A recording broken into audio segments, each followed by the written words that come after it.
pronto.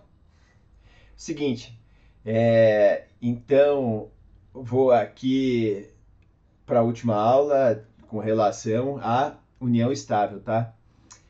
Depois eu vou falar para vocês, a meu ver, nas duas aulas seguintes, ou na aula seguinte, a meu ver, qual é a melhor forma que tem para um sócio ou diretor casar, tá? Não é o regime da separação absoluta de bens, é o contrato de convivência. Vou explicar como é que funciona, tá bom?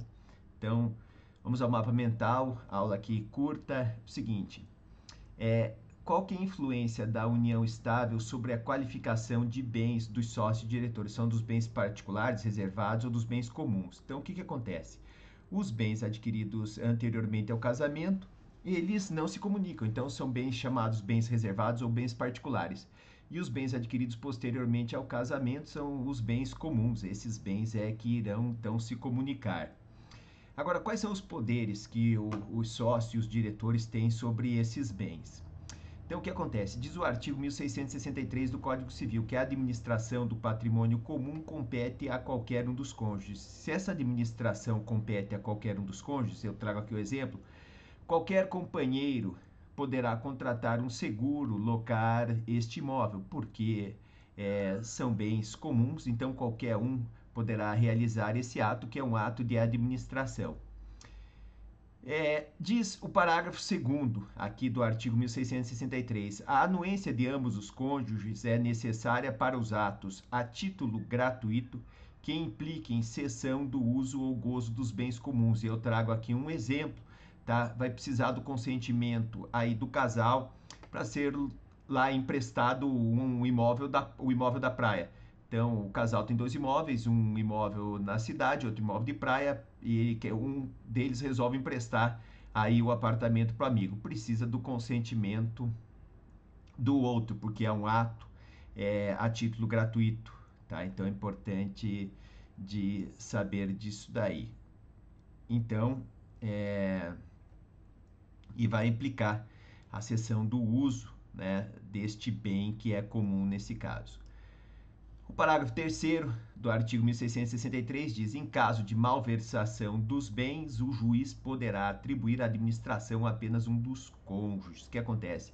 Aquela pessoa, ela está, na verdade, querendo prejudicar, está trazendo um prejuízo aí para a família. Por quê? Porque vamos imaginar que o imóvel, o valor da locação dele seja de R$ 10.000 e ele resolva alocar aquele imóvel que está só em nome dele, mas foi adquirido posteriormente ao casamento por R$ 5.000. Nesse caso, o juiz poderá determinar que a administração fique somente com um dos cônjuges. Inclusive, isso daí pode ser feito com relação aos bens particulares. Por quê? Porque estará trazendo um prejuízo para a família. Por que estará trazendo um prejuízo para a família? Porque os frutos, nesse caso, os aluguéis, eles são comunicáveis, não é comunicado o imóvel, tá?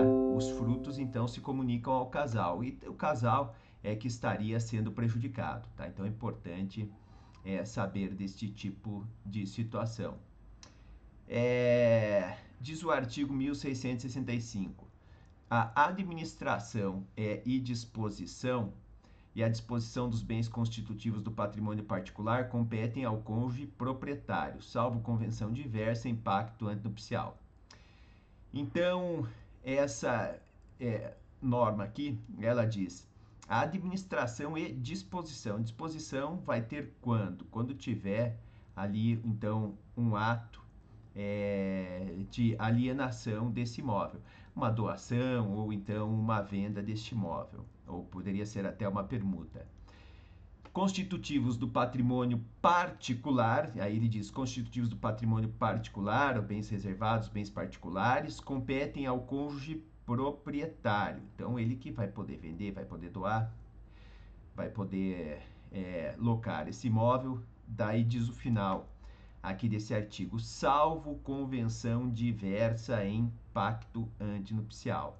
Então, antes de casar, só acontece o seguinte: essa norma aqui, ela se aplica para a questão do casamento. Então, se existe uma união estável, tá? E o que acontece? For firmado ali um pacto antenupcial, antes do casamento, por quê? Vai ser convertida a união estável em casamento.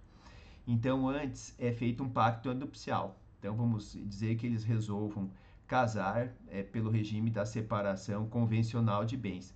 Nesse pacto, eles podem convencionar de uma maneira contrária, que o outro cônjuge também terá direito à administração desse imóvel. Agora, essa norma aqui do pacto antenupcial, quando que ela se aplicaria à união estável? Porque tudo é contrato. Se o casal chegar e determinar o seguinte, olha, você pode locar o meu imóvel particular, está aqui uma procuração, aí não vai haver problema nenhum, isso daí é perfeitamente possível entre o casal, tá bem? Então, aula curtinha de hoje, tá bom? Amanhã eu falarei então do contrato de convivência, tá? Que ele é muito parecido, né? Tanto é que o artigo aqui do Código Civil, quando fala da questão da união estável, ele diz que serão aplicadas as normas de uma maneira supletiva da comunhão parcial de bens, daí ele diz lá, exceto, né, disposição ali em contrária. Então, essa disposição feita de uma maneira contrária, que vai ser feita através desse contrato de convivência, tá? Então, amanhã vou comentar sobre essa forma que eu disse que, a meu ver, é a melhor que tem aí para o sócio ou para o diretor casar, tá bom? Então, amanhã a gente se vê.